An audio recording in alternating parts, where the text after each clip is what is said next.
The Indian subcontinent has over 500 million Muslims. That is a quarter of the entire Muslim population put together. And perhaps there is one man to thank. His name is Ahmad Sirhindi. Sirhindi lived in a time where India was ruled by Muslims, but at the same time Islam was being corroded forcefully. Nothing too different from the current India with the BJP government. The reign of Mughal Emperor Akbar had begun with Islamic law.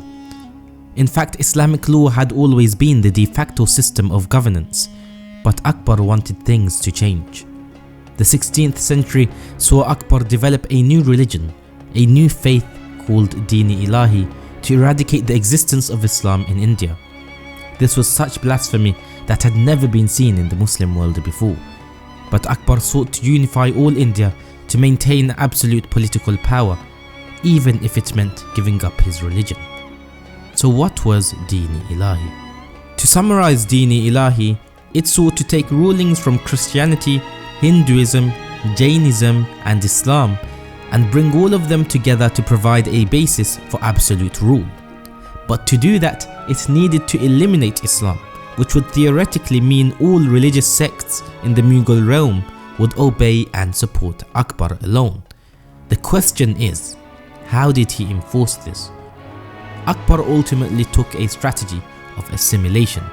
The process can be split into two. Firstly, break up and remove Islamic laws. He achieved this via a range of policies, including waiving the jizya and allowing intermarriages between Muslims and Hindus, a practice that is prohibited by Islamic law. Step 2 included mixing all the religions together into his overall faith of Deen-e Ilahi. Akbar knew the only way to achieve this was not just to cut ties with Islamic law by overtly opposing it, but also challenging it by removing its relevance in the central government. In 1575, the emperor planned to open a devilish institution called the Ibadat Khana, or the House of Worship. He would facilitate interfaith discourse within the house's compounds, where all religions can pose their beliefs which infringed upon Islam's superiority. The advice from non-Muslim leaders would then be implemented in his state policies. One idea that became extremely relevant in his faith was Wahdat al-Wujud, where Akbar claimed God existed in everything, contradicting God's sovereignty and separation from his creation. By the end of his life, he ceased all belief in the Quran and ironically declared himself God's representative on earth, yet promoted polytheism. So what does this have to do with Sirhindi? It was the Shaykh's duty to account the Emperor Akbar, a deed that could lose his head, albeit a deed not unfamiliar to scholars of that time. Ahmad Sirhindi sent his followers and da'is across the empire to teach the true ideology of Islam and refute arguments supporting Deen-e Ilahi. Sirhindi then risked his life. He bravely went to the echelon of the bureaucracy and advised them. In 1605, Akbar passed away. He left nothing but a legacy of confusion. His successor, an inexperienced Emperor Jahangir, fell under the influence of a minister named Asaf Jah, who forced the ruler's hand into incarcerating the defiant scholar. Via military intervention from a supporter of Sirhindi and vassal of Jahangir, Muhammad Khan, the emperor released the scholar. For the next 6 years, it is proposed that Sirhindi became Jahangir's personal advisor, increasing his influence by a multitude. Now began the eradication of the false faith and the reinstitution of Islamic law. The advice of Sirhindi was well received.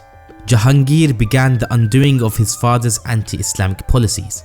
In 1620, he subdued the fort of Kangra, broke the idols and slaughtered cows within its compound, clearly presenting his position. The office of the Qadi was reinstated, religious innovations were declared illegal and mosques were renovated. In 1622, Jahangir prohibited intermarriages in Kashmir and revived the Islamic testimony of faith and the use of the Hijri calendar, which had been discarded during Akbar's reign. In under 20 years, Jahangir had halted the invasion of the interfaith crusade, which would continue via his successors. In 1624, Sirhindi, the man who had resisted the oppression of Akbar, passed away.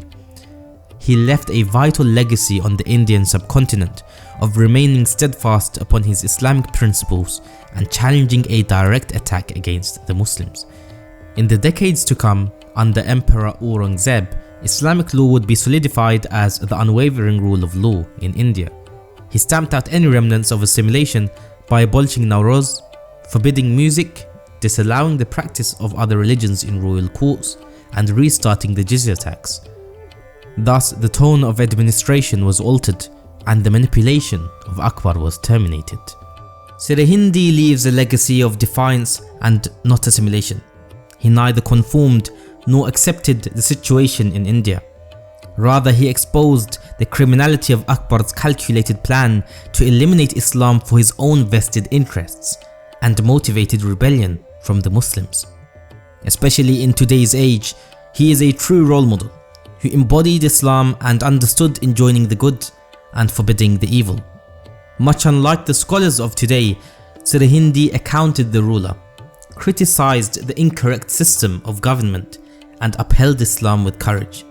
Perhaps Muslim scholars of today could take notes from the life of Ahmad Sirhindi, rahimahullah.